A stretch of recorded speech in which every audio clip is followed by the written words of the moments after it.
Police பிரிவிற்குட்பட்ட Maruthamunai Pandiruppu பெரிய நிலாவணை பகுதியில் அண்மை காலமாக திருட்டுச் சம்பவங்கள் இடம்பெற்று வருகின்றன.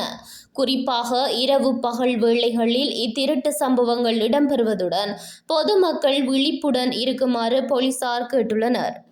அத்துடன் எதிர்வரும் நோன்பு காலம் ஆகையினால் சந்தேகத்திற்கிடமான நபர்களின் நடமாட்டம், வீடுகளில் சுய பாதுகாப்பு ஒழுங்குகளை மேற்கொள்ளுமாறு வலியுறுத்தப்பட்டுள்ளது.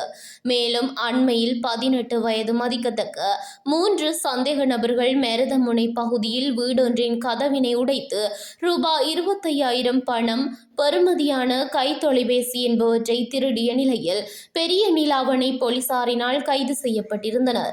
இந்நிலையில் வசதி உள்ளவர்கள் தங்களது சொத்துக்களை பாதுகாப்பதற்காக சிசிடிவி கேமராக்களை பொருத்துவதுடன் தமது பிரதேச பாதுகாப்பினை உறுதிப்படுத்த போலீசாருடன் இணைந்து செயற்பட முன்வருமாறு போலீசார் கேட்டுள்ளனர்.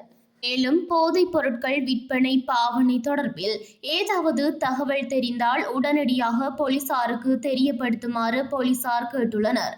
எனவே பிரதேசத்தில் இடம்பெறும் திருட்டுச் சம்பவங்களில் இருந்து பொதுமக்கள் தங்களது உடைமைகளையும் சொத்துக்களையும் பாதுகாக்கும் வகையில் செயற்படுமாறு கேட்டுக் கொள்ளப்பட்டுள்ளனர்.